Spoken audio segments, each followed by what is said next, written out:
Hello. Welcome to the Ceragon link parameters module, across fiber IP20 and IP50 platforms. This module covers the parameters needed to set up a radio link using the Ceragon fiber IP20 or IP50 network elements, covering the following topics. What are the radio link parameters needed to configure? What are the multi-rate multi-constellation scripts configurable on the modem of the network elements? The actual MRMC configuration for one radio unit. The transmission and receiving frequency settings. The use of a feature called Link ID. What monitoring parameters are available on the link? Let's begin. There are some parameters to be configured on the network elements before a link will become active and can be commissioned. These parameters are presented in the configuration order. First, we configure the multi-rate multi-constellation scripts. These determine the modulation in which the radios are working. The script will be either fixed or adaptive in modulation, defining what QAM order and capacity. The channel bandwidth, channel allocation, and whether the link is working with XPIC or it has some special configuration like MIMO also dictated by the modem script. The transmission and receiving frequency set for every carrier. These determine if the two sides of the link are able to hear each other and communicate in full duplex radio channel. As you might know by now, one side will have the receiving frequency set to the other's transmission frequency and vice versa. Then, there is the link ID.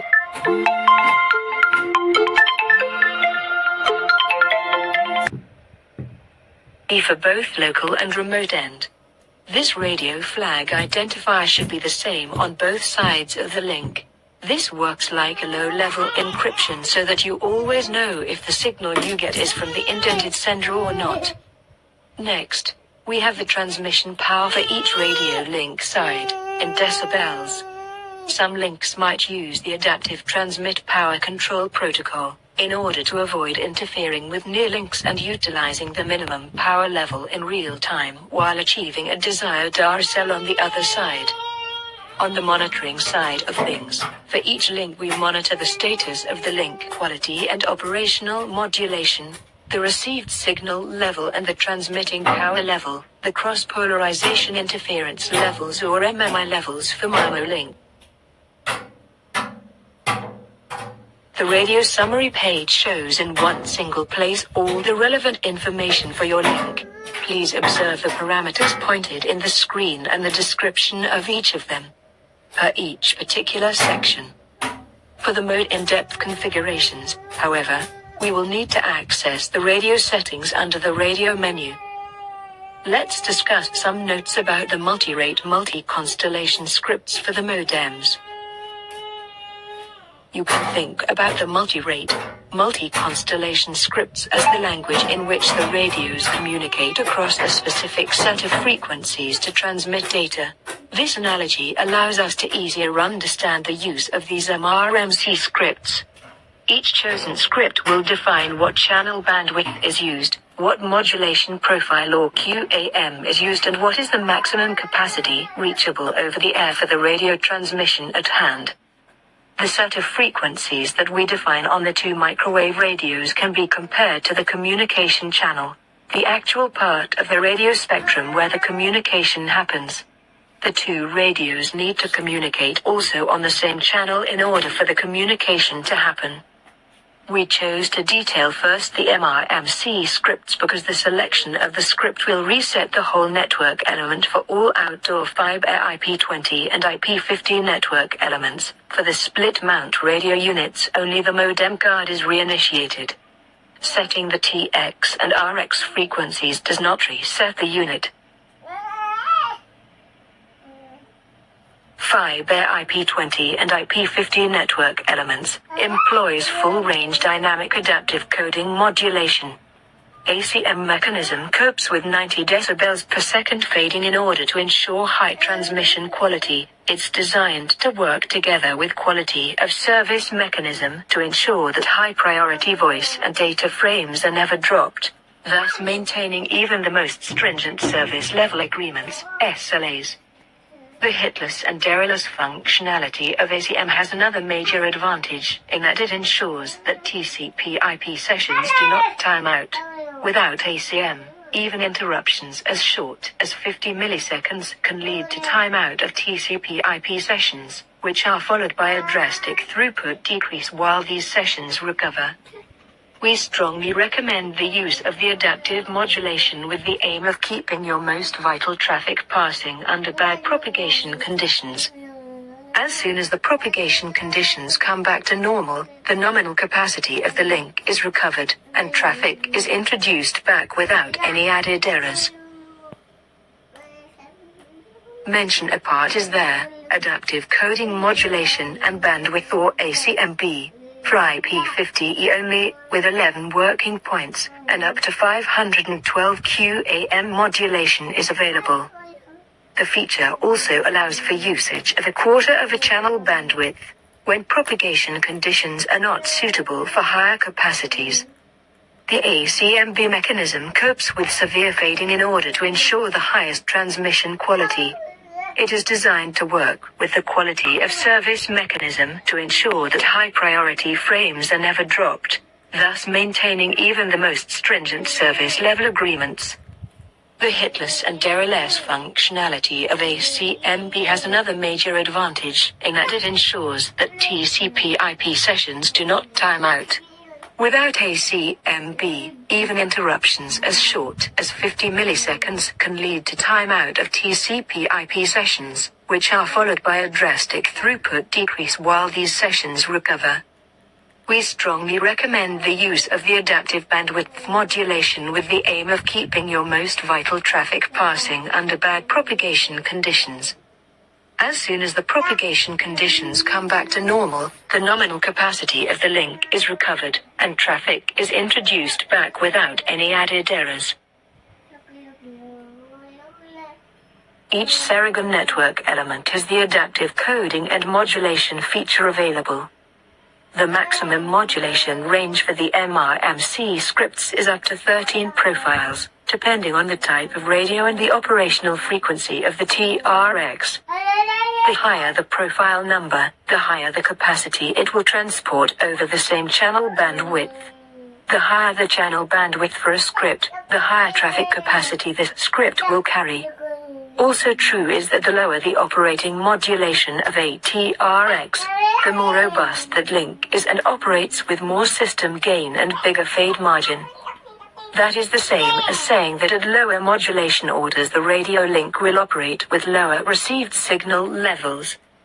For example, let's consider a generic radio transceiver that can work with 16 QAM with a received signal level at minimum -78 decibels. The same radio transceiver will be able to operate in 8 QAM modulation with received signal level of only -82 decibels and errorless communication. Let's discuss some notes about the multi-rate multi-constellation scripts for the modems. You can find the MRMC script setting under the radio menu, MRMC submenu, and then the ETC or FCC demarcation. This is dependent on the location of the network element and the local governing authority.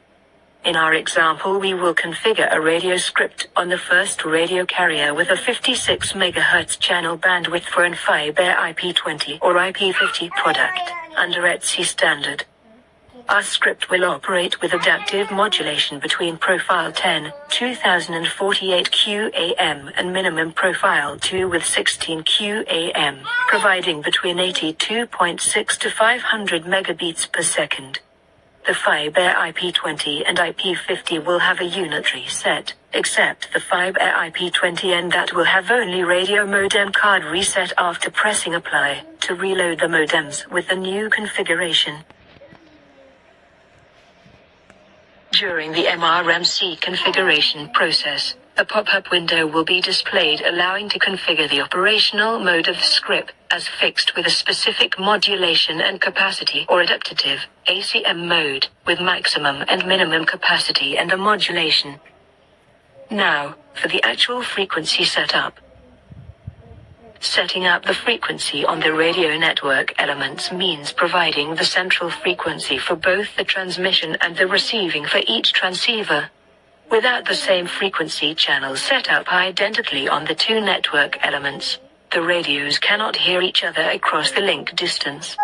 Hearing each other does not necessarily imply understanding or good link quality and bit rate, but it is required for establishing a OSI, Layer 1, physical communication between the two endpoints of the radio link. With all point-to-point radio communication in Ceragon transmission technologies, we will use a high and a low station, defined by the frequency that is higher on the transceiver between the receiving and the transmission path. The high station will have the transmission frequency higher than the receiving set. The duplex radio channel is defined by the two central frequencies for TX and RX and the TX to RX separation, in megahertz. As we can observe, the radio settings are divided in 1. Current information about the link, including the RFU information for TX output power and the received signal level. 2. Frequency settings where we can set the TX and RX frequency. And 3. Configuration parameters include the TX output level, muting or unmuting the radio transmission, the RSL connector source for selecting the first or second carrier in case of IP20 or IP50 unit with two carriers, link ID settings and the use of adaptive transmit power to use with radios so that lowering modulation profiles offers a higher transmission power. Lastly, the RSL degradation alarm administration and the actual RSL threshold that will trigger the alarm. A few notes on the link ID feature and utilization. The first scenario, on the left, shows the link ID mismatch alarm being raised on site B, 101 when interference from site C, 102 is detected, instead of the communication from A, 101. This can mean that the site is maybe misaligned to a secondary lobe from site C, 102. The second scenario shows straight line interference from overshooting, where site A, 222 receives overshooting interference from site D, 333. The same alarm will provide useful information to start troubleshooting the interference. The configuration of the link ID is simple and shown here. You can, by default, operate a link with different link IDs on the two ends, but you can also choose to block the traffic to protect against the previously mentioned situations. The command to block traffic needs to be enabled via the command line interface, with Telnet or a similar utility. Let's discuss the monitoring of an fiber IP20 or IP50 link. First of all, what parameters are we monitoring for a link? We monitor the modulation profile and the MSE values. Next, we need to monitor the received signal level, or RSL. Next off, we need to monitor the current transmit signal level, in case we are using adaptive transmit power control. Next, we have a section for performance and statistics for our link, which we'll present later in this course. The radio summary page shows in one single place all the relevant information for your link. Please observe the parameters pointed in the screen and the description of them. Per each particular section. The radio transmitter, showing the transmit power, the modulation and the capacity. The radio receiver showing the modem MSE value, that is the quality of the radio link reception. The RSL, and also present there, we have information about the number of defective blocks encountered on the received signal. Next, we have the option to monitor our current capacity under the TX and CAN section. This will show you the current ACM correlated modulation along with the megabits per second rates for both transmission and receiving paths. Having a different transmission and receiving bitrate and modulation profile is something that can happen when only one of these two frequencies gets affected during a selective fading phenomenon. However, if the reading is not temporary, some troubleshooting will be involved into determining the cause of this interference. For in-depth monitoring, however, we will need to access the radio settings under the radio menu.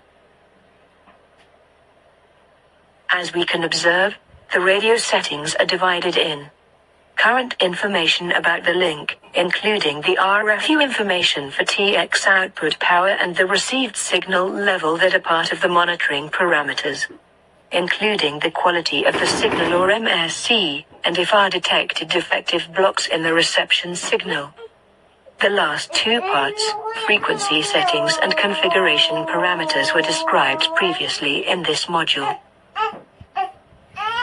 Next, we have the option to monitor our current capacity under the MRMC submenu, where you can see in real time the capacity and operating modulation profile of the link. You can have an idea about the link's performance from this menu.